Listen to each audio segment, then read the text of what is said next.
Right. Hello, everybody. Welcome. How fun is this? Brentford 0, Derby 0. I'd have taken a point from this right at the start of the evening. If you'd have said Derby would go to Millwall, go to Brentford and get 4 points, I'd have said, wallop, that's excellent. I felt this performance needed to be like the Norwich performance where Derby won, and pretty much stole the win. There were elements of that today.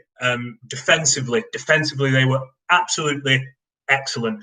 No complaints from me from this team defensively. Statistics-wise, Christian Bielik was brilliant. Couple of interceptions, couple of tackles won, 8 recoveries of the ball, and in midfield where Brentford really like to dominate. That's good. I want to throw a shout out, though, to his lovely foil in the shape of Graham Shinnie.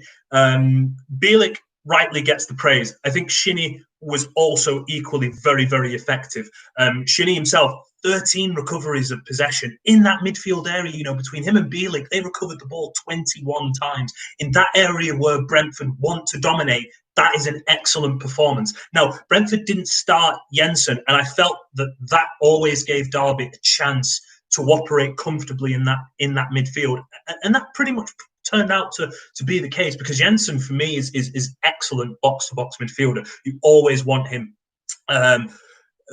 Brentford always want him to dictate things in terms of breaking moves up, getting forward, arriving late in the box, and the fact that he didn't start, I felt was a good omen for Derby.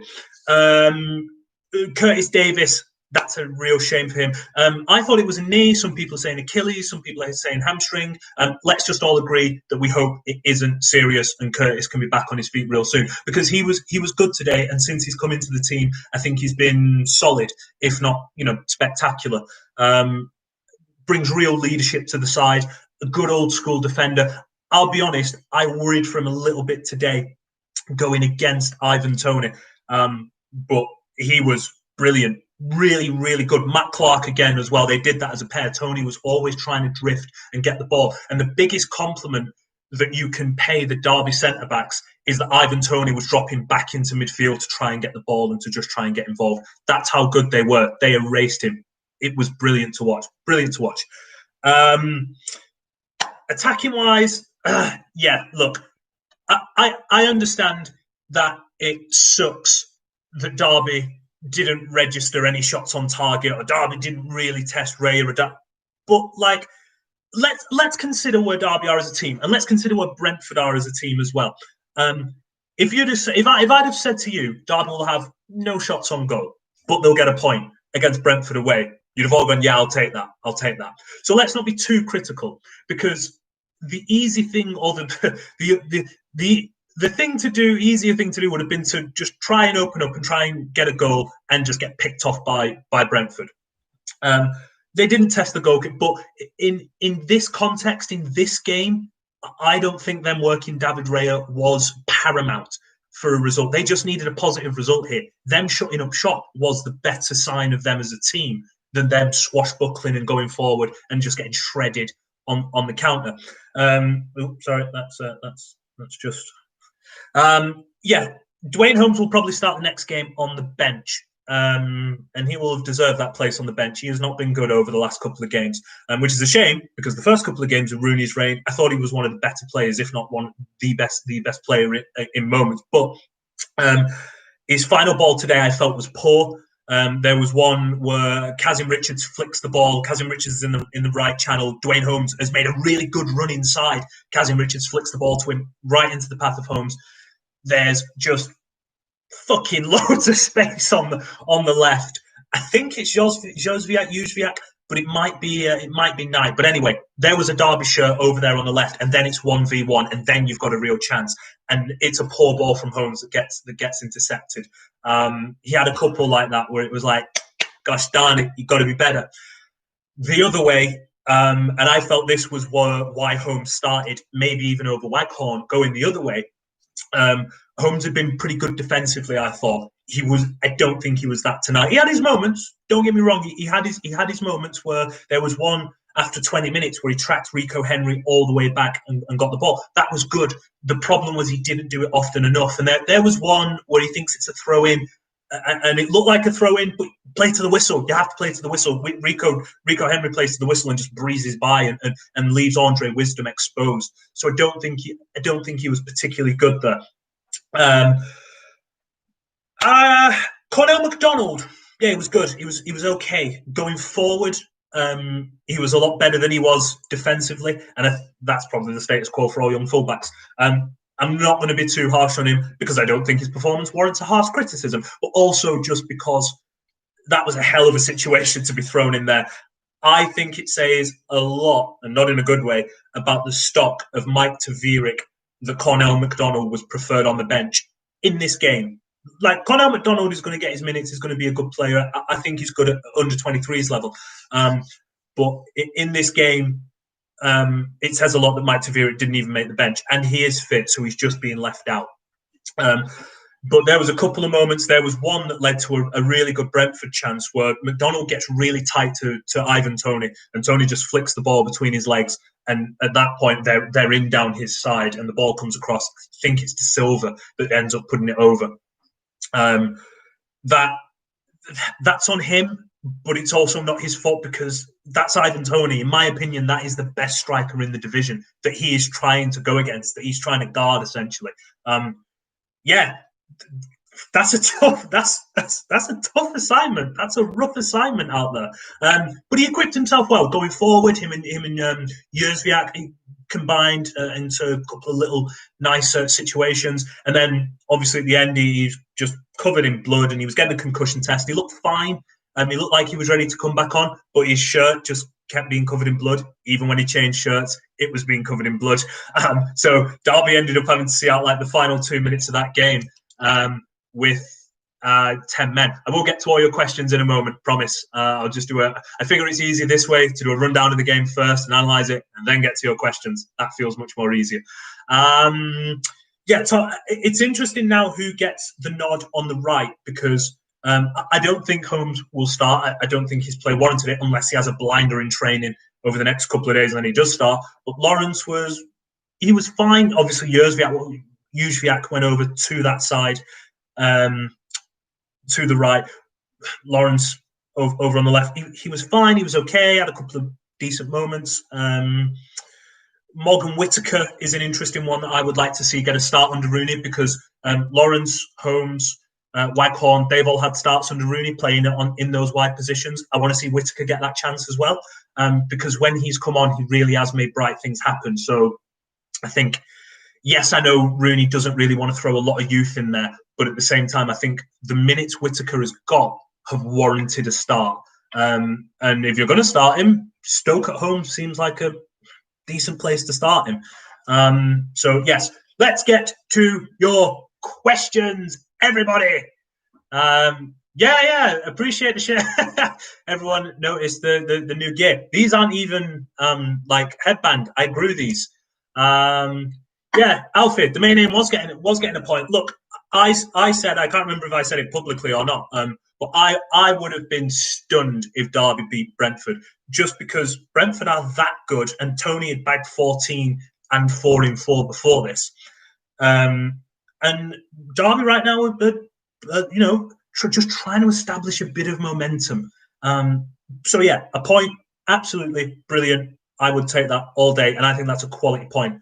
Don't think Holmes likes the right wing. Will Benson, no. I think his preferred position is down the middle.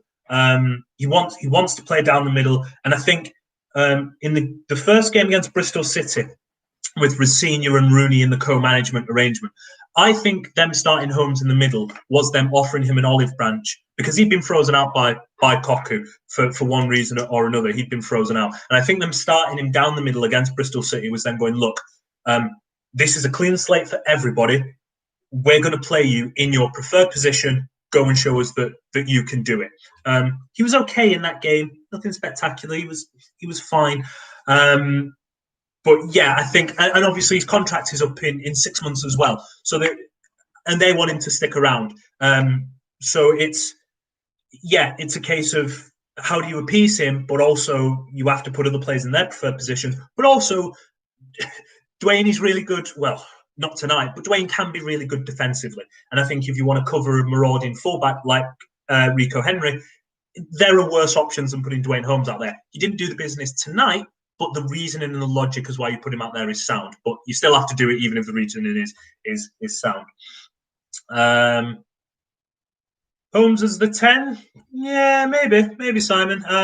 The problem I have with that is don't get me wrong, he was good as a 10 against Coventry and the other Wickham. He was good as a 10. He was good as a 10 there. But if this is the thing, they are loaded in the middle of the pitch right now, because if you want to go with Shinnie and Bielik, who look like they complement each other really well, and you can even drop Bird into that as well, if you want to mix and match or mix it up, or one needs a rest.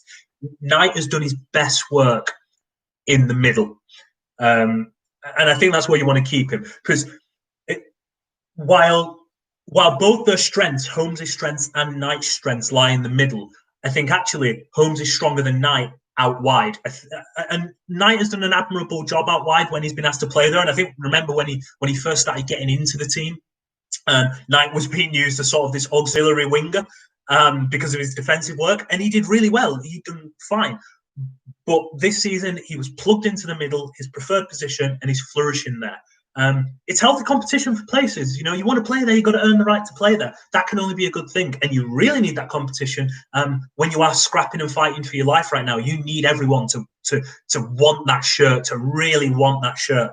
As my stupid antlers flap around, as my head bobbles. Yeah, Sam Thomas, that's a really good point. Tonight, Colin Kazim-Richards didn't really get the service that Derby had been accustomed to giving him over the last 3 games. Now, part of that was the insane high line that Brentford played. That line is insane. If Derby had a striker like Jack Marriott, they could have caused some awful problems for that line, because Marriott is the kind of striker that would just run in behind that line all day. If Bielik could have found him with those early balls, now you're talking. That would have been an issue. But yeah, Kazim-Richards isn't going to be one that spins in behind, and when the line presses up and therefore can squeeze you in between the defensive line and that midfield line, there's not a lot of space for Kazim-Richards to operate in, and you can close him down quicker and rough him up and get the ball away from him quicker, and that's what Brentford did pretty effectively.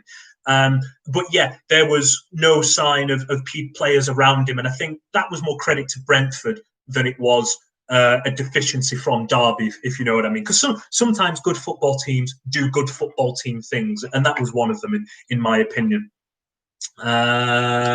Yes, Andrew, effort. You are correct. Again, reminiscent of the Norwich performance.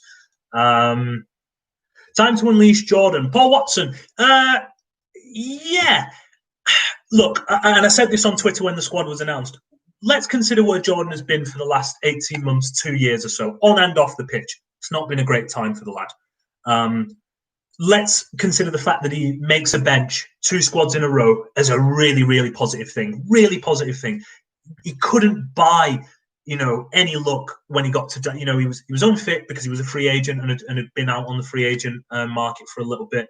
He gets in really good 45 minutes against Southampton in the 23s, where he scores a brilliant goal. And then he's going to make his debut against Bournemouth, and then injury or illness strikes. He's out for a month. He loses a lot of weight. He has to build himself back up. The fact he's made 2 bench appearances in a row is so positive for him. It's so positive for him, for Derby, for everyone. And yeah, again, when he's ready to go, that's going to be a problem. On that wing, there's more competition for places. So yeah, it's a good thing. It's a good thing, and the cliched like a new signing thing will probably be true in the case of him. Dutch Mike, where did I see that? Any news on Big Mike? He looks completely disappeared. I think this you know who you are. I'm reading out your question. I think it's more a case of he's not really in favour right now. He had a decent performance against Bournemouth, the 1-1. He was pretty good there. And he needed that, because prior to that, he wasn't really that good at all. I'd only seen limited bits and bobs of him, but that's not the defender that I wrote my piece on and compiled a bunch of scouting notes on. He's not adapted to life in the Championship well at all. He's got an uphill fight, and as I said earlier in the video, I think it says a lot that Cornell McDonald was preferred in this position, in this situation against a very good Brentford team over Mike Tavierik. I think that says a lot about where he is in the pecking order. The Seventh Degree Burn podcast. Hello, guys. Love the outfit. Thank you. The antlers and the further I'm growing goes with the roll neck, the turtleneck. What do I think Derby needs in January? Striker. They need a 9. They need another number 9. Look, if you're going to bring Marriott back, great. But again, he's picking up a couple little knocks and stuff like that. But even if he was to stay fit, I think they just need a 9. Now, in this current situation, while Mel Morris is still at the controls of Derby, my understanding is they will go back in for Dursun in January. His contract is up in 6 months. They can get him for a cheaper fee. He wants to come. They want him. That seems like what they want to do. Again, ownership change, if that happens. And for those of you asking, I don't know what's happened. I have been making the calls. I have been trying to ascertain what the hell is happening with the takeover. And I'll report something if and when I know something. I don't know what is holding it up. But I was always led to believe the hold up was details. Debt details or loan details, MSD, for example, the assets being held against the training ground, stuff like that. I was always led to believe, I know Ed on the radio the other day, Ed Dawes on the radio said he was told that it was the EFL appeal. I was led to believe it wasn't. Now, that's not to discredit Ed, but that is to say that, well, if you're saying this over here and then this is being said over here, there's something there that needs getting to the bottom of. Look, as a journalist, all you can do is make all the calls, send all the emails, all that kind of stuff. If people don't want to talk, or worse to you, they want to lie, there isn't really much you can do with that. But I still try. That's all I can do. Can they get Dursun with the new Brexit rules? An excellent question for those that have asked me that, and one that I am definitely not equipped to answer. So I don't know. I'm going to say yeah, because football kind of just finds a way to make things happen all the time. So yeah. Any more? Richard, will you play the guitar when we score more than one goal in a match? Ooh, maybe Boxing Day. I get the old prosecco out again, and we all sit around. I'm not very good at it, by the way. Like, I picked it up in lockdown, and then, like many things that we pick up in lockdown, I put them down. So maybe we all have a sing song on Boxing Day if they beat Preston. Okay, if they beat Preston, we'll have a sing song on Boxing Day. Yes, right. It's your birthday. Heskey has got 93. Happy birthday to you, mate. Proper playmaker in January. Yeah, wouldn't hate it. I think a lot of derbies. I think they've got a good deep line playmaker in Bielik. But I think at that 10, yeah, I think you're right. I wouldn't hate it because I think a lot of the derbies midfielders are functional. They do good jobs that aren't really flashy, but when you need to unlock a defence, they struggle at times. Now, maybe Ibe changes that. Ibe Jozwiak, I'm going to pronounce that right correctly consistently once, I promise. Jozwiak, and then maybe Lawrence Holmes in the middle. But even with that, yeah, you maybe want someone that can carve open defenses with a bit more consistency. How many points is realistic out of the next 2 matches? What is it? Stoke at home, Swansea at home. How many points are realistic at this juncture, considering their home form? I tell you what, if they beat Stoke and got a draw against Swansea, 4 points, like, that wouldn't be bad. That wouldn't be bad. Again, Swansea are a good team, not on the level of Brentford, but they're a good footballing team. But I don't think 6 is out of the question. Like, I think Swansea are a beatable side. I think Stoke are definitely beatable, but you have to still give them the requisite respect, because they'll make life difficult for you. But I think 4 from the next 2 is very reasonable, and I would even push and say I wouldn't be shocked if they won both. I think if they were to only get 2, that would be a disappointment.